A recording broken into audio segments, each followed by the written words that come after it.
Trending on the news tonight, federal government approves Polytechnic for Cross River and a private university in Cross River State. Reactions trail confirmation of Justice Ikpeme as State Chief Judge. Plus, Nigerians advocate aggressive sensitization and enforcement of compliance with COVID-19 protocols. Details shortly. A very good evening to you and welcome to the news at 7. I am Cecilia Julius. And now the news in detail. The federal government has approved the establishment of a polytechnic for Cross River State, and it is situated in Ugeb in the Central Senatorial District. To enhance its early takeoff, the federal government has also approved the release of 2 billion naira for the project.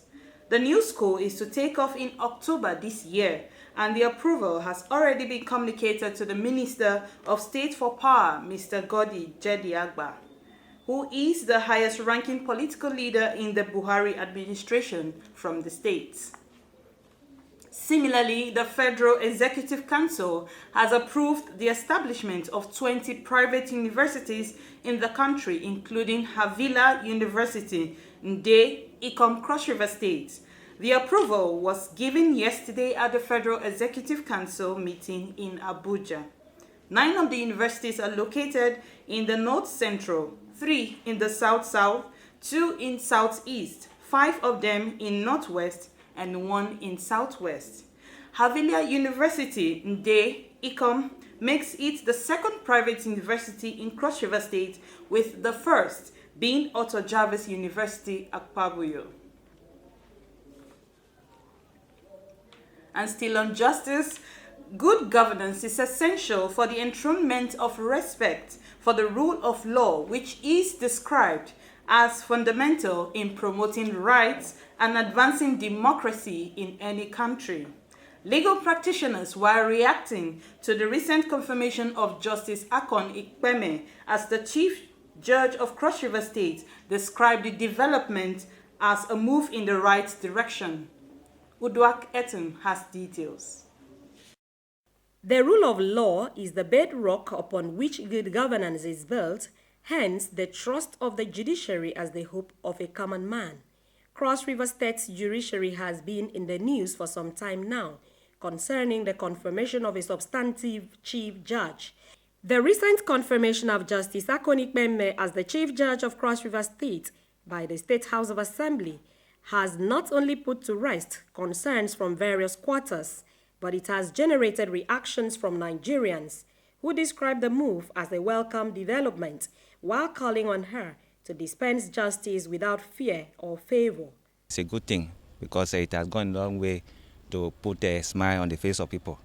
And we believe that it will be reciprocated to other people also. It is a prayer that she will also be very proactive and see how she can bring all lingering issues concerning the judiciary to bear and make sure that during her own time she's able to write her name in the sand of time.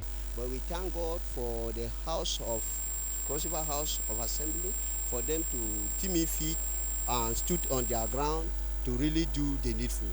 I pray God will help them, and I pray if they continue to do this good work in Cross River State, I feel by tomorrow Nigeria will be better.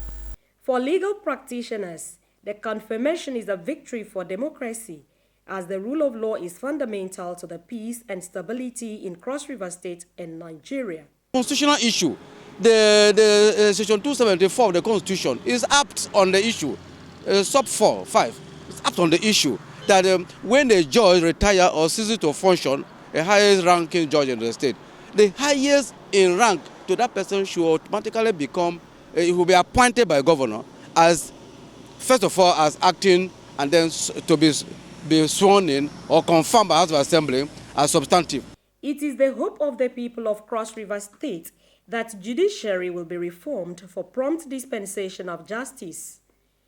In Calabar, Uduak Etam, NTA News.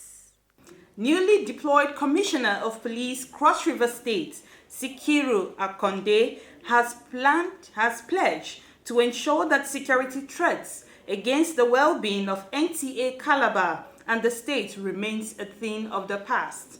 This was during a visit by the management of the Nigeria Television Authority, Calabar, to the Commissioner of Police as a way of seeking collaboration for mutual benefit. Correspondent has details. The management's visit to the Cross River State Commissioner of Police is to seek collaboration with the police force in terms of security and development of content for transmission and for the improvement of safety at NTA Calabar.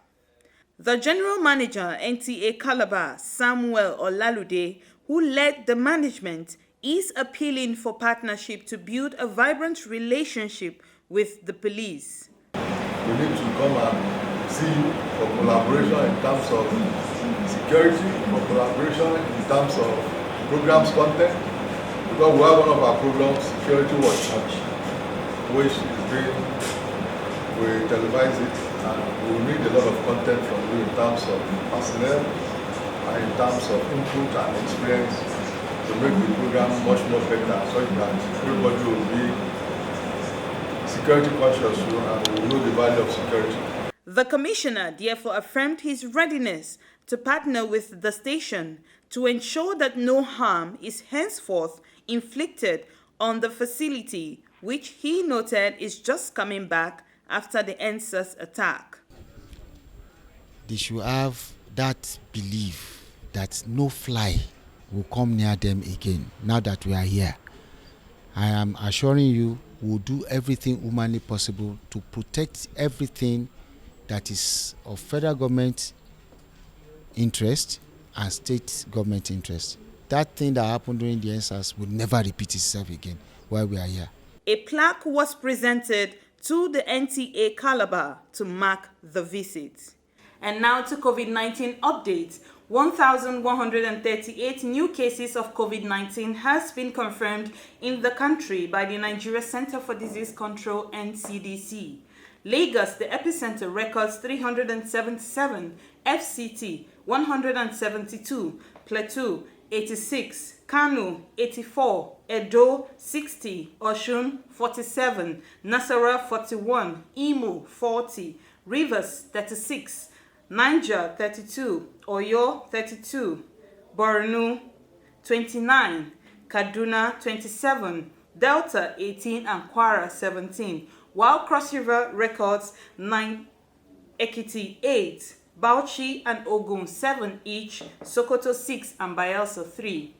A total of 134,690 cases have been recorded so far, while 108,657 have been discharged, while 1,618 victims have died from the virus. Still on COVID-19, aggressive sensitization and enforcement of strict compliance with the COVID-19 protocols will go a long way to promote preventive behaviors amongst citizens and reduce the severity of the second wave of the pandemic. This is the view of some Nigerians on the second wave of the pandemic and the seriousness that citizens need to apply in combating the disease.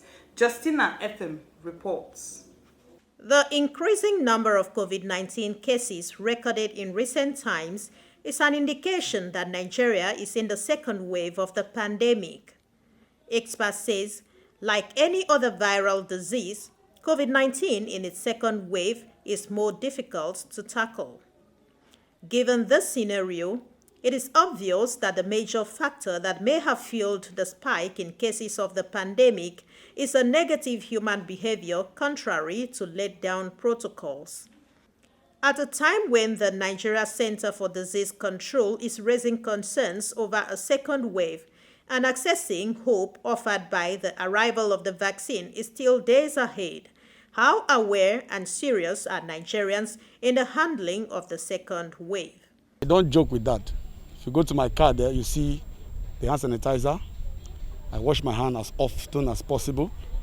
Even when I was traveling to Ikom 2-3 days back, my wife prepared a small container and did the sanitizer and put it inside my bag. She always use it, always.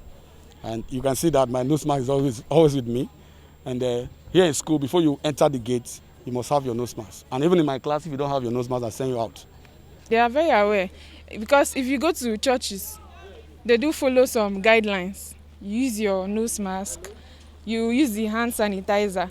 And for the ones who are not aware, I advise them, it's real, COVID-19. A drive round Calabar metropolis shows that while majority are adhering to the stipulated protocols, some have thrown caution to the wind by continuing to live their normal lives.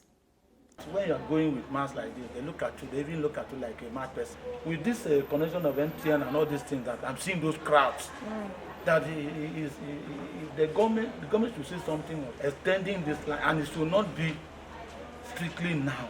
Something should be done to it if this COVID should be prevented. More dangerous. It's a very dangerous strain of the COVID-19. A lot of Nigerians don't believe that it is here. Just believe that they will learn from others who have following the measures given by the NCDC.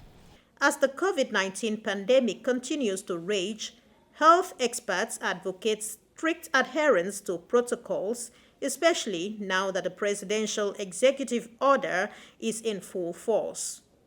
In Calabar, Justina Etam, NTA News. I'll take a break now.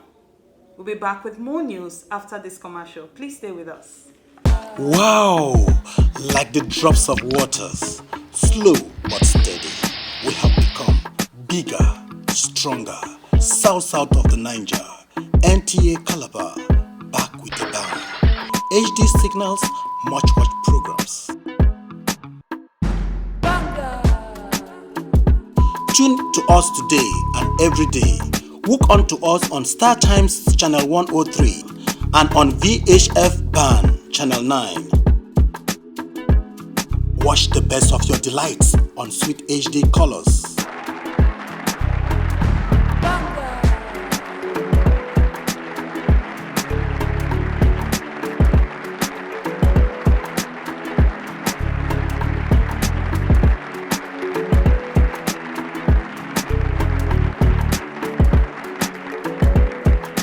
NTA Calabar, the station for the people.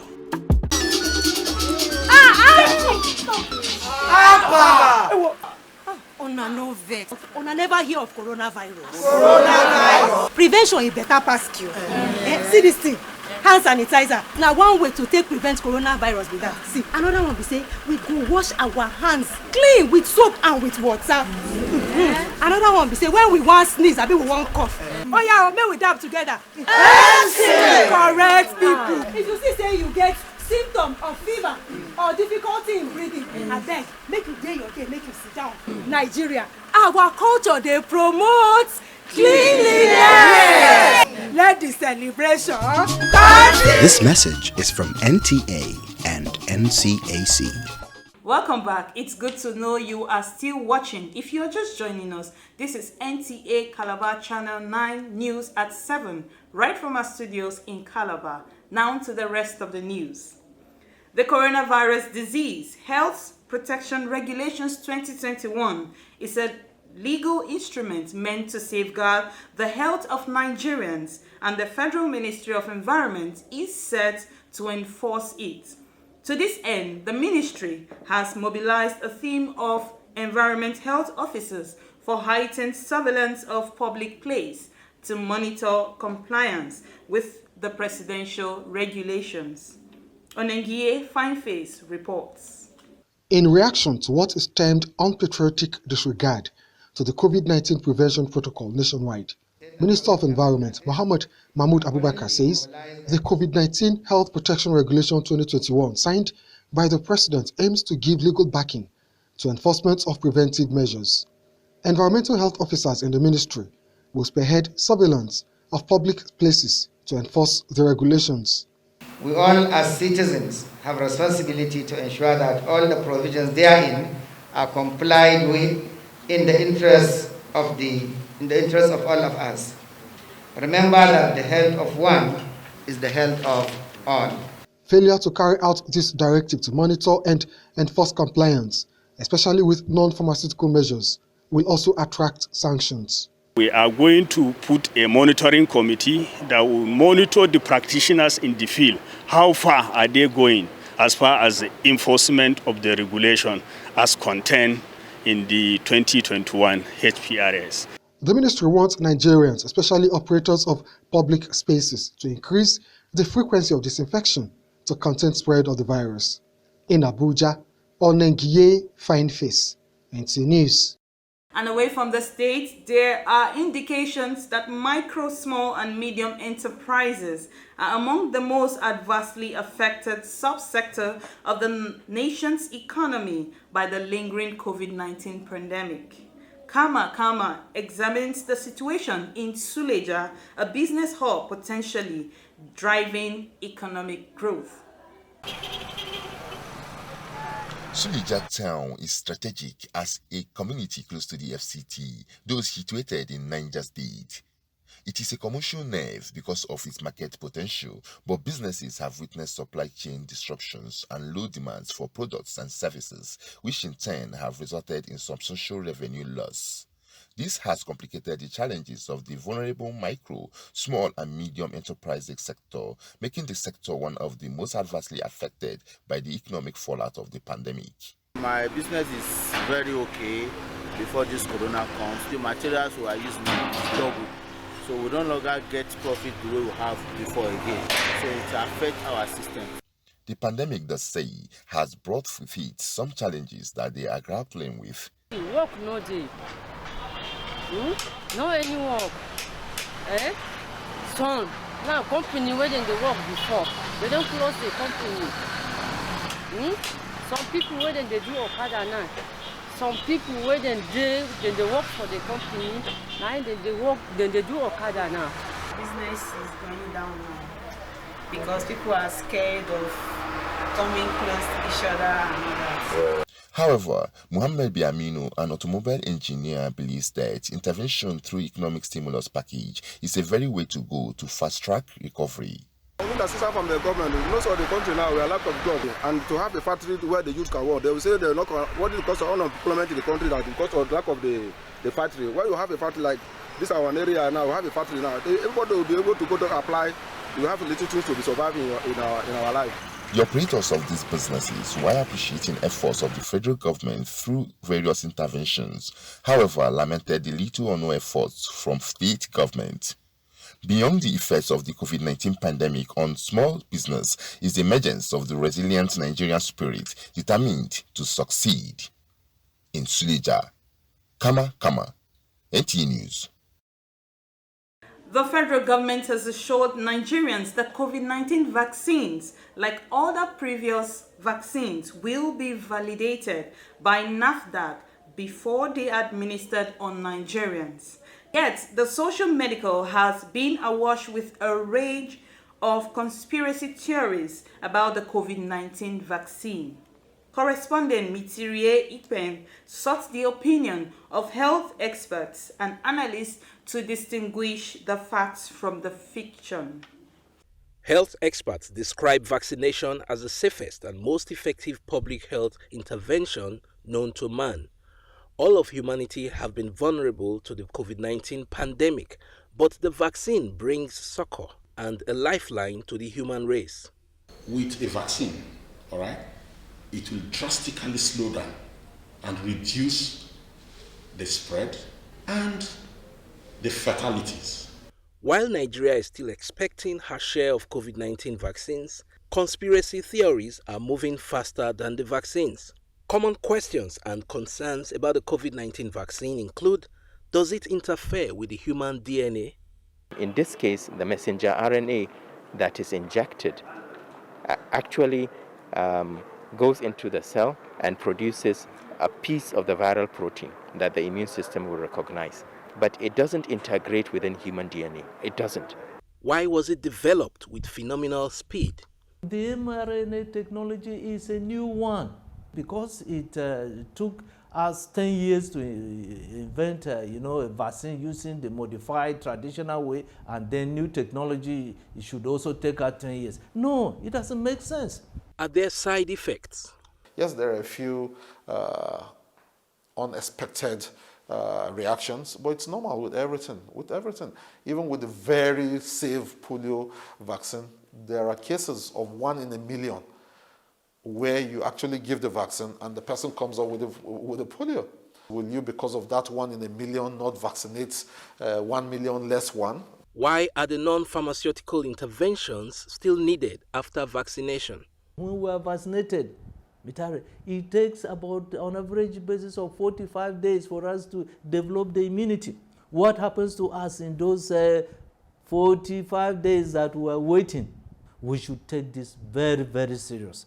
The experts advocate massive enlightenment campaign ahead of the arrival of the vaccines. We should start with our political office holders. They should be the first people to go and test it. The health workers will be asked to take. They are our image. We want to see them brazen up to the fact that they are sure of what they are importing. In as much as we have the relevant bodies like NAFDAC that will ascertain whether it is still in good form before it is dispensed to anyone, I think we should have that faith in it. There is consensus among health experts that no government will want to procure vaccine for any purpose other than public health and safety. Meanwhile, courtesy of the COVAX alliance, Nigeria is expecting 16 million doses of the COVID-19 vaccine to roll out the national vaccination program. In Abuja, Mitaire Ikben, NTA News. And now to the world of sports. WAFU Zone A U-17 qualifiers set to kick off in Senegal. Details and more on sports updates with Tamara Ebewi. Welcome to Sports Update. I am Tamara Ebewi. The Nigeria Basketball Federation has expressed optimism that the men's and women's basketball team will shock the world and win laurels in Tokyo. The Tigers on Tuesday pitched alongside Australia, as well as the winner of the qualifiers in Croatia and Belgrade, while the Tigresses will face Japan, France, and USA. Nigerians, however, say with good preparations, both teams will excel. It's not a group that it's a walkover. We have the world number 1, the USA, in that group. We have the world number 5, France, in that group too. We also have Japan, who are the hosts, and number 10 in the world too. The Tigresses are number 14 in the world, so you can tell that that is a really, really strong group. Well, despite the fact that it's that strong, I believe that the girls can pull a surprise when it gets there. In football, the Nigeria Football Federation says the national under-17 football team, Golden Eaglets, will be called to camp soon to begin preparations for the Africa Under-17 Championship in Morocco, July 2021. NFF General Secretary Sanusi Mohammed says winning trophies is not the Federation's priority, but building a team for the future. What we intend to do is to call them to camp immediately, do another screening, before the team, and then expose them to quality-friendly matches here in Nigeria, and of course even abroad, because that has been our system. So we'll continue to do that and make sure that we prepare them very well. Now to tennis, less than a week to the first Grand Slam of the year, organizers of the 2021 Australian Open have announced the introduction of live electronic line calls, saying movement activated and pre-recorded voices will be used for the terms out, foot fault, and fault in matches during the tournament. This is to reduce the number of staff on site due to COVID-19 pandemic. And that's it on Sports Update. I am Tamara Ebiwe. And with that report wraps up our bulletin for you tonight. But before we go, a recap of major stories. The federal government has approved the establishment of a polytechnic for Cross River State to be situated in Ugeb, and also approved the establishment of 20 private universities in the country, including Havila University, Nde, Ikom, all in Central Senatorial District of the state. Legal luminaries have described the confirmation of Justice Akon Ikweme as the Chief Judge of Cross River State as a step in the right direction, stating that good governance is essential for the enthronement of the rule of law. Also in the news, Nigerians in Calabar have advocated aggressive sensitization and enforcement of strict compliance with COVID-19 protocols in wake of the second wave of the pandemic. That's all we have for you tonight. Thank you for watching. I am Cecilia Julius. Do have a good night.